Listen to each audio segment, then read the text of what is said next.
what's up everybody? George here and welcome to the last and final build video for the T-Rex 450 Sports Super Combo. We've already built it, we've already programmed the electronics, and in this video we're going to tune in the head. And that includes setting the servo arms, leveling the swash, and setting the pitch on the blades, both cyclic pitch and collective pitch. So let's not waste any more time, let's get right down to business, finish this bird up so we can get it in the air. Okay, we're ready to start tuning in the head and getting this helicopter ready to fly. We've already got it all built, we've already programmed the electronics, and now we're ready to start tuning it in. What we're going to do is we're going to start at the servos and work our way up. And the first thing is to make sure that your servo arms are level. There's a little hole in the frame that I use as a guide to leveling the servos. It was pretty straightforward. One thing I did want to mention is that when you level the servos, make sure you're leveling perpendicular to the ground and not to the actual servo itself. For example, this servo right here is going in on an angle, but when you set your servo level, you want to make sure you're level to the ground. It's pretty straightforward. I'll go ahead and zoom in. We'll take a look at this one right here. This is going to either be your aileron or your pitch channel, depending on how you have your wires plugged into your radio. But I'm going to go ahead and zoom in. We'll see where I want to set this at.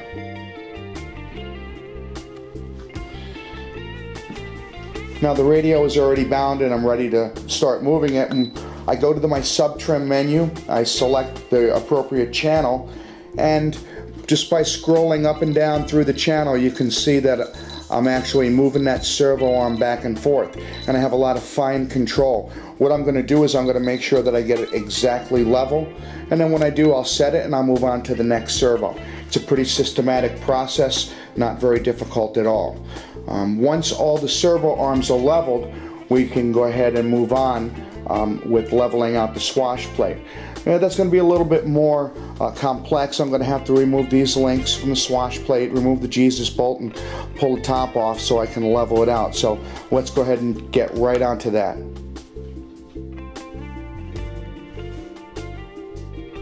Okay, we've gone ahead and we've removed the head assembly from the helicopter.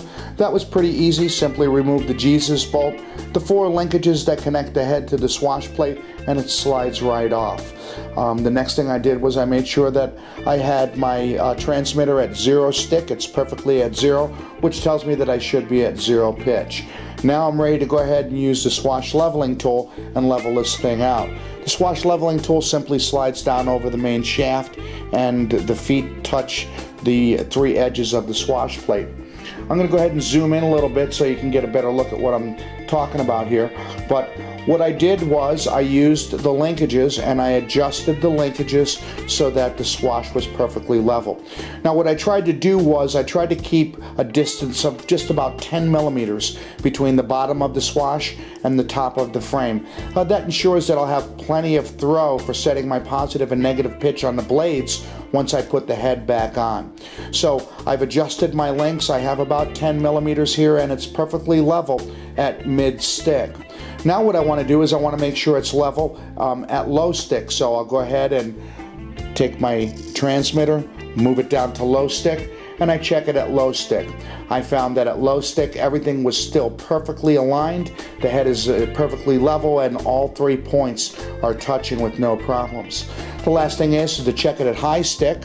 So I'll take my transmitter, move it up to high stick, and then check it at high stick.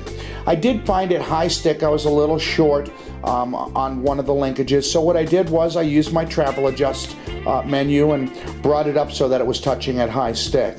And at this point now my swash leveling gauge is touching all 3 points at high stick, mid stick, and low stick.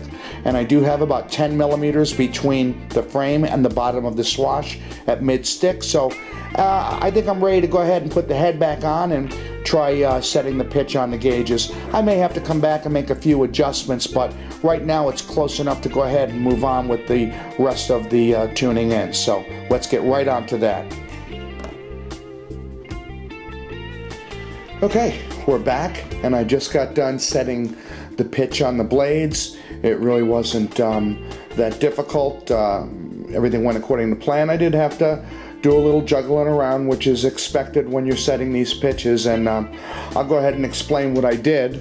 I did use my pitch gauge, and after getting the swash leveled and putting the head back on, I set it for mid-stick and made sure that I had 0 pitch on both blades. When I did, I went ahead and raised it up to full stick. I found that I had about 9.5, and I moved it all the way to low stick and found I had about 10.5. That meant that I had to move the swash up a little bit to even the two out. So what I did was I lengthened the 3 swash linkages, 1 turn. That brought it so that I had 10 and 10, which is exactly where I wanted on the collective pitch. The next thing that I did was I went ahead and I put the blades at 90 degrees, and I set the cyclic pitch. I have that set for 6 degrees on both the aileron and on the elevator. Both of them are set for 6 degrees. So everything seems to be pretty close, and I do believe that we should be ready to take this thing for a test flight. This really does complete the build. Everything is done, everything is tuned in as best as we can on the bench, and it's ready to take it out and really start tweaking it and getting this bird to fly. So thanks for watching, everybody. Stay tuned for the maiden flight video to follow soon, and as always, happy flying, friends.